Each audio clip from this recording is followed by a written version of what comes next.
Today we're joined by Corey LaJoie. Corey, you are coming to Pocono Raceway this weekend for what is going to be a crazy weekend of racing. 2 points paying races back to back.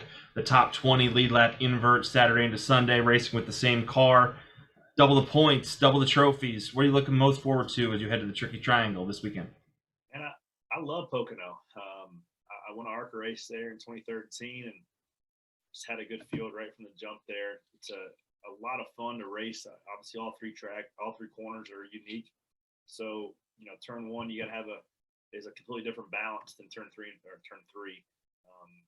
So you got to constantly adjust. You can't get in a rhythm because the track doesn't allow you. So you almost got to be completely focused for the entire race. And there's some good things about having two races over the course of the weekend, especially with a small team. We can adjust on our car overnight and get them again on Sunday. But then again, if you hit on it on Saturday, everybody else has a chance to work on their stuff too. So we had a pretty strong weekend there last year with 32 car, and Ryan Sparks is getting a handle on these Ganassi cars and figuring out what the aero balance needs to be, and hopefully we can make 4 straight top 10, 4 straight top 20s, 6 straight top 20s after the weekend. Talking about top 20s, we discussed real quick that top 20 lead lap invert. Coming down to the wire on Saturday, you have a chance to either start on the pole or get the most points you can by finishing 19th, or you're sitting 21st and you got to get to that 20th position. What's in your head? What do you do? What's the strategy? There's nothing that, like, starting on the pole for Sunday isn't any more of a incentive to go get like one more spot. I'm trying just as hard on lap 7 to get the guy in front of me for 24th as I am on the last lap to possibly be on the pole for an invert on Sunday morning. So, you're fighting every lap for every spot, and you can choose, to save your equipment situationally, but generally speaking, you're on attack every lap, especially on restarts, to get every spot you can, no matter what time it is, because it's so hard to pass. And all the cars are fairly close in speed. So you got to take advantage of any run you have and not wait. But, if we can, it would be nice to start on the pole on Sunday for sure. And because that would mean we had a pretty decent run on Saturday, because people might laugh when I say like 4 straight top 20s, like it's not a big deal. It's a big deal for, a small team, a 2-car operation with us to, limited people, limited resources. We're in a different race and different class than some of the other guys, especially Hendrick at the moment. But, I feel like we're right where we're supposed to be. We set our goals to be at the beginning of the year, and I feel like we're doing a good job stacking pennies right now. We'll get into stacking pennies here in a second, but want to talk about some of the things you just discussed. Your performance so far, how would you evaluate yourself? What were your goals to start the season? And with Ganassi seeming to turn things around, is Spire going to be able to reap the benefits of what's happening right now?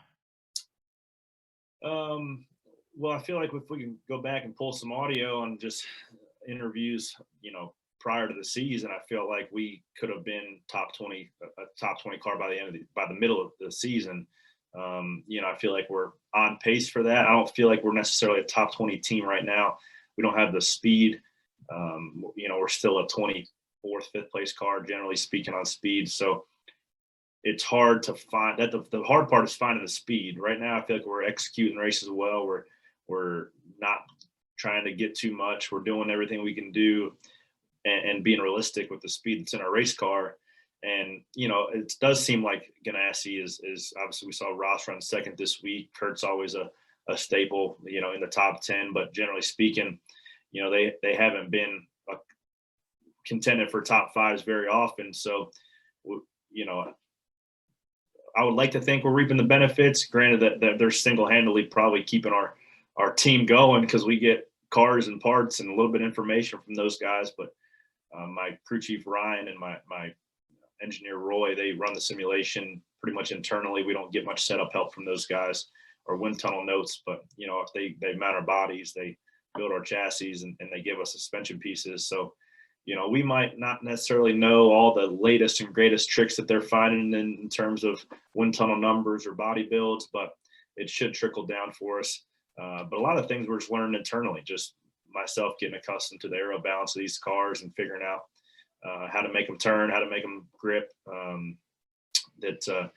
We maybe have an alliance, but at the end of the day, you're not in the same shops. You can't just reach your head over the cubicle and ask, the next guy over what left for spring or, truck arm compliance they have. So, we are on our own little island, and we're probably gonna be on our own little island even more so next year as a single car team. But, anybody who knows me knows I'm up for a challenge, and I don't mind bearing down and getting after it. Speaking of that, for next year, obviously the top 20s you've been on, the goals of getting to the top 20 and being a stable in the top 20, if not better. What sort of job security does that help you and with your approach and your strategies moving forward? And alluding to what you just talked about with the downsizing potentially, how will that impact you and your team moving forward in 2021? I mean, in terms of job security, it's a multi-year deal here at Spire, so I'm comfortable not job. I am at this point of the year. I'm usually having to read the tea leaves and have every conversation in the bathroom, rubbing shoulders with anybody I can to try to find a seat, because right now it's kind of like musical chairs. It's always been like musical chairs, but I felt like I'm in as good of a position I've ever been in my national series career in terms of just being comfortable with and liking the leadership and enjoying where I'm working and enjoying just the job that I'm able to have. And there's a lot of guys that probably should be trying to find them seats before the music runs out, because that's what we're seeing. There's some musical chairs going on with the charters.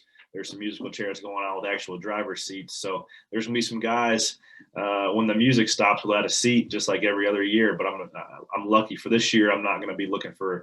I've got my seat, and I'm lucky to have it.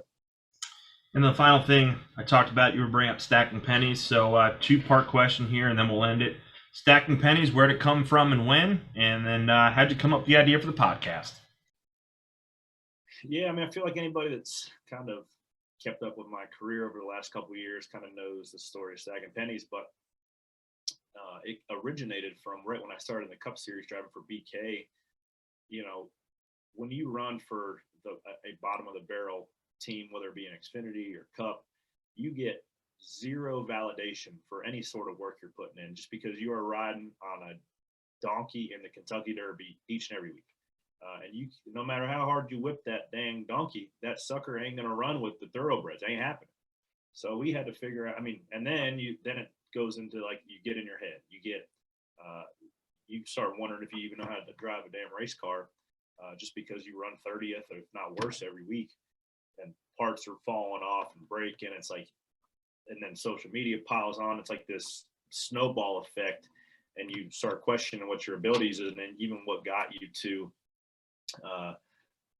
being in the Cup Series, being the highest level of motorsports in North America.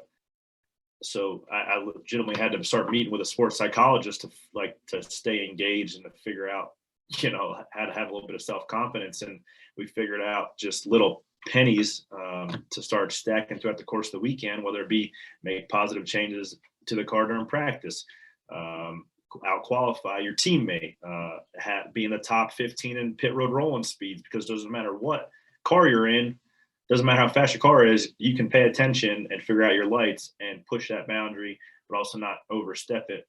So I started doing that. I started taking that more serious, figuring out the ways that, I could consider a weekend a win, even though we finished 31st.